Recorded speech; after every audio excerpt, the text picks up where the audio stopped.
What's going on, everyone, and welcome back to our Eternum 0.7 all woman playthrough. Let's keep going with Luna here.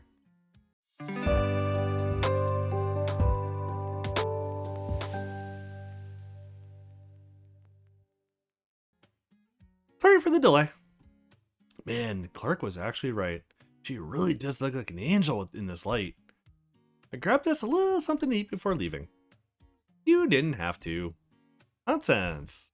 There's a couple croissants for each of us. I wasn't sure what you like to drink, so I got you a cup of hot chocolate. Is that okay? Luna snatches her cup with lightning speed and takes a deep whiff. I'll take that as a yes. I love chocolate. I had a feeling you did. You strike me as a chocolate girl. I don't even like coffee or tea that much, actually. Really? Yeah, it's kind of odd, considering my dad runs a cafe. But, I don't know. It is too bitter for my taste. Unless I had a lot of sugar. I made the right choice then. You did. Thank you, Ryan. Please don't even mention it. Oh, I forgot to ask you earlier. What are you reading? Oh, it's just some old mystery novel I found in the attic. What's the story about? Essentially about a girl who inherits an old house in a remote town, and things happen. It has its share of eerie and mysterious moments. Is that all? Cool, or tell me more? Tell me more. Guess not there. Tell me more. I didn't want to bore you with it. Nonsense. You can never bore me. Well, if you insist. Okay then. It tells the story of a girl called Ivy. After the death of her grandmother, she inherits an old house and travels to a remote town to assess the value of the land before selling it. Once grand manor is eerily preserved, but there's something that quickly disturbs her. Its halls are populated by a haunting congregation of lifelike, grotesque statues, all carved from obsidian stone. They depict twisted scenes of suffering and despair, each one more macabre than the last. As Ivory explores the mansion, the statues' expressions seem to shift, their sinister grins deepening, their eyes becoming harrowed. One night, while following faint whispers that reverberate through the corridors, she stumbles upon a statue that disturbingly resembles her dead grandmother, etched in agonized detail. Reaching her limit, Ivy quickly packs her things and races towards the small town nestled near the station, only to find... oop, more statues! Standing sentinels in every corner, on every bench, in every window. Not a living soul in the town. She begins to retreat, panicked, when suddenly someone or something grabs her shoulder and whispers in her ear. It was a whisper. That would be a spoiler. Ellie described the first 3 chapters of the book. It was scary, but so cool at the same time. It's such a way with words, Luna. Need to know what comes next. I can lend you the book after I'm done if you want. There are tons of them at home. I have a fondness for horror stories. No shit, never would have guessed. I like them too, although I'll admit that I don't read anymore. I'm the same. Between Eternum and the constant lure of our phones and PCs, I just don't have time to read. I'm trying to make it a habit to read at least 1 book every month. It's a very good Wait a second. Your hands. You're not wearing your gloves. Oh. Yeah, I know. It's just you and me here, so I felt comfortable enough to take them off. Haha, I'm so glad to hear that. I want you to feel safe when you're with me. I don't want to carry shame for what my hands do anymore. I don't want to be afraid of myself. Ooh, grab her hand or don't grab. Obviously we want to grab her hand. You have no reason to be. Luna struggles to maintain her composure, her body trembling slightly at your touch. This power of yours, we'll learn to control it together. We'll all be there for you. You don't have to fear it anymore. Visions can even help us on our quest. Humph. But what if I foresee bad things? We'll try our best to prevent whatever you saw. You can warn us. It can't be avoided. Whatever I see, it will happen. It may happen, but our destinies are not written in stone anywhere. But you don't get it. Things I see they always come to pass. I always believed that you always had visions of the future when touching anyone with your bare hands. Yet when you touched me, nothing happened. That was a first. Why would this be any different? Huh. You're right. That did happen. I guess you have a point. Don't worry, Luna. I'll always be there for you. Oh. Oh! And add a couple of cookies too, please. Hi, guys! Annie, so good to see you. Guess she's not ready to share her secret with anyone else for now. Part of me wishes she would. Can't deny that it makes me feel somewhat special. Meeting up with Nova here in a minute, but since I knew you guys were here, I decided to arrive a couple minutes early to say hi. Let me say, I love your top. Thank you. Penny picked it out for me when we went to the mall the other day. Ah, you couldn't have a better stylist than her. That color absolutely looks stunning on you. Well, I don't want to be the only one without a compliment, but I have to say, I absolutely love your hair, Annie. Those braids are... Imagine getting Annie on all fours and pulling her from those. Those braids are adorable. Ryan, don't you start. Thank you, Ryan. Now I kind of feel bad for having to leave. Don't be. Nova's going to be here any minute now, so no worries.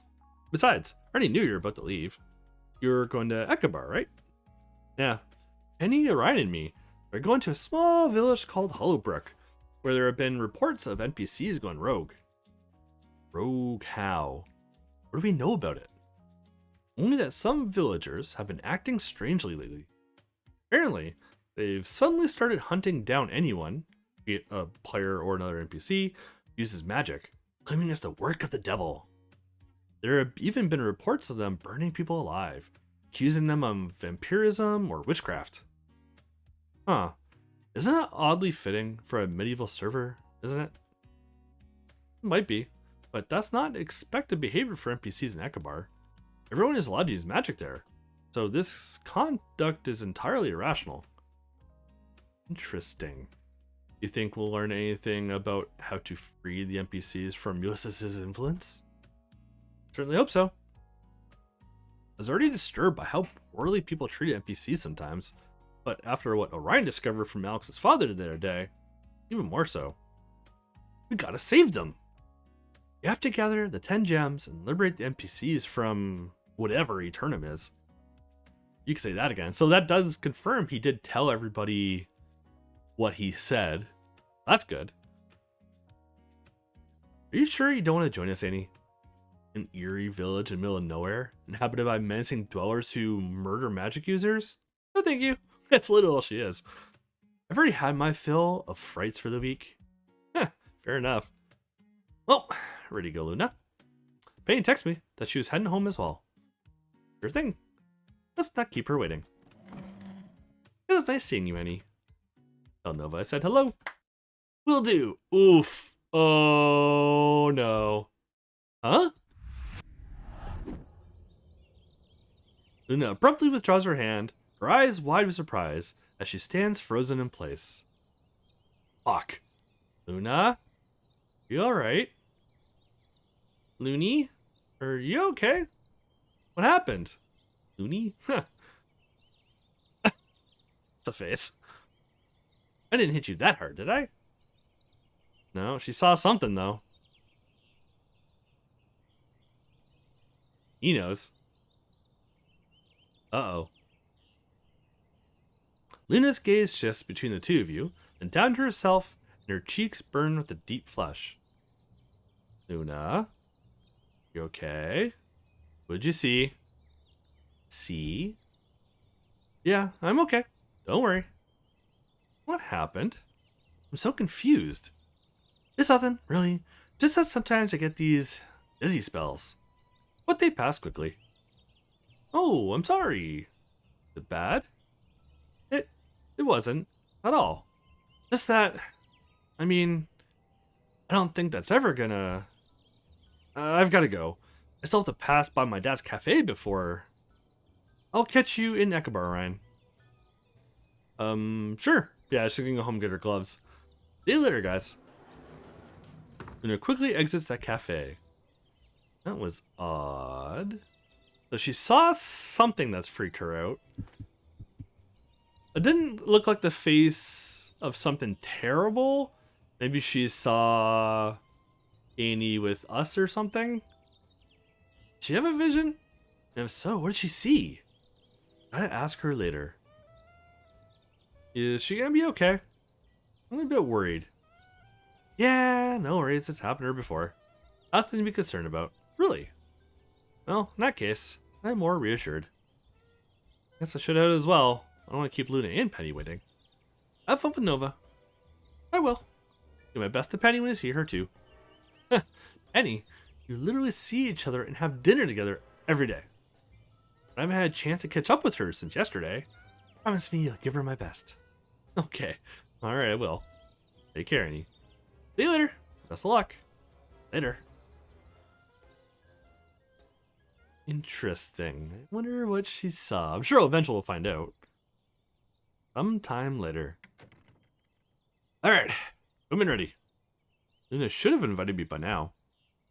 I'll admit, it's almost a pity to play Eternum on a sunny day. Okay, never mind. I forgot we live in Credit. It rains all the goddamn time. Sunny moments are as rare as they are brief. And that's interesting too, because like, apparently this is in the US, but from my understanding, it's more like Europe that gets a lot of rain. Like, people always say that like England gets a lot of rain, which is where they came from. They came from the UK. So unless I don't now I live in Canada, so I don't know what the weather in the US is like, but for those of you who do, tell me in the comments what parts of the US get a ton of rain. Other than like the obvious, was it Seattle? I think is what the joke is. But yeah, let me know if you have any thoughts on that. Like I said, I'm in Canada. I get a lot of snow. That's all I get. Well, it is what it is. Better now than tomorrow evening, considering I have to go to the studio with Penny after school. To be honest, knowing that it's raining in the real world adds a certain ambiance. Huh. Even continue calling it the real world? Suppose I can, right? I might not have fully processed William's revelation yet, but one thing's crystal.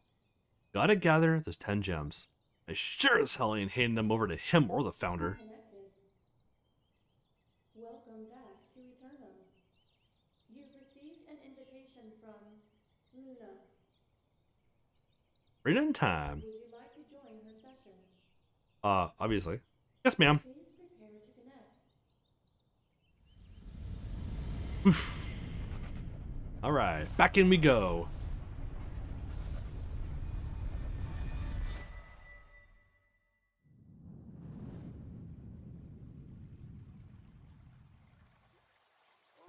Feels good to be back. So good. Yakuber's server always has this inexplicable, feel-good aura, excuse me. Even though today's visit isn't supposed to be the most pleasant of experiences. Which is precisely why having Calypso's help today would have been awesome. Damn it. But, uh-oh. Day before. Really? In this cave? In the middle of nowhere? Indeed. Fills all the necessary requisites. So, you're meant to stay here? Meditating? Damn, she's looking good. The ritual is perfected by our people over generations. It aids us in channeling all our magic towards a specific objective. Through this, I believe I shall finally be able to find my way back to there. I'm not going to try saying it. I deferred my search for far too long. And you need to be alone? Must remain in complete isolation, with no company but my own. For how long? It is uncertain. It may span days, or perhaps weeks. Weeks! Once you leave this cave, I shall commence the ritual. Under no circumstances must you disturb me or disrupt your proceedings. Do you understand? Damn. Well, if you think you can find your homeland through this, we won't disturb you. Don't worry. Will you be safe all on your own, though? Ekabar can be treacherous. Do not fret for me. I have yet to encounter a potential threat to my person, in any of the worlds we have visited. Moreover, I doubt your presence would alter the outcome in combat. Ouch! Ow, brutal. Hey, you know I'm no ordinary human. Who knows? I might even surprise you. Wouldn't be the first time, would it? A little blush. Humph. You have demonstrated yourself a capable warrior. I admit that. You might be an elven princess, but in the end, she stutters like any other girl would when she's nervous. All proceeds according to plan. Next time we meet, I shall have reclaimed my throne. Remember, not disturb me under any circumstances. But you won't, my princess. I wish you the utmost success. Thank you, Orion. You shall be granted a special place in my court when I reign over there once more. Next to the princess herself, directly under her. That's certain I'd like to be in. What an honor, your highness. So, yeah, better not disturb her, or she will ruin you. Ryan, turn around and see Luna at the other side of the river. Hey there. Come this way. Village is up north. On it. I'm relieved to see you're alright. Kinda worried after one went down at the cafe with Annie. Guess that what happened was partly on me too. Oh, don't worry. You seriously didn't do anything wrong. I just forgot who I was for a moment and, well, this is why I always wear gloves in the real world. Did you see though? Usually so calm. So seeing you that rattled threw me off. Was it something bad? Annie in danger? No, not at all. She's fine, really. We seem to be more than fine, actually. There's nothing, really. Like I said, my visions are random, and I can't control what I see. I just saw an ordinary day in Annie's future. Nothing to worry about. Uh-huh. So the way they're kind of pairing off, especially if you watch the first episode, Alex was kind of hinting at, like, hey, maybe me, you, and Dahlia. Like, she was talking to Dahlia while Dahlia was kind of like asleep with their headset and stuff on. Like, hey, maybe you and Ryan can do something in the future. Maybe she saw the same thing, where her and Annie were doing something with us. Maybe. Uh-huh. Clearly hiding something. I might ask her again about it a better time. You know, change the subject. I love your look. Very Van Helsing-esque. Thanks. I prepared 3 hunter outfits for the 3 of us. 2? Yes. You want to try it? I'll send it to your inventory. You bet I do. Ooh, what we got? And it gives you your new outfit and turns her back on you. So, do we know the exact location of this village? That's what I was trying to determine right now. If I'm not mistaken, Elderbrook should be beyond that small hill, about a 20-minute walk from this exit portal. Huh, not too far from here. That's good. Our meeting point was supposed to be right at the village entrance, so Penny might already be waiting for us there. Let's not keep her waiting then. I think I'm ready. What do you think? Looks pretty cool, doesn't it? You look so fast. I was worried I might have picked the wrong size, but it seems not. Fits you like a glove. Boy, I feel like I'm a hunter already. What's our cover? Vampire slayers? I'll explain more when we find Penny. I thought of telling them we're indeed hunters from another village that was also attacked by vampires, and that we're there to assist the villagers, essentially. That sounds good. Use this cover to find out how it all began and what triggered their erratic behavior. They even killed real players not too long ago, so we should be extra careful. Interesting. Could be the key to free all the NPCs from Yos's control. Remember, magic. Might mistake us for foes too. No magic, gotcha. That's interesting for her because she's a conjurer, so I don't know what kind of fighting ability she has, other than her spells. Are you ready? And that's a good place to leave it for today. Thank you all so much for watching. If you haven't already, hit that thumbs up, hit that subscribe button. I'll catch you all in the next one.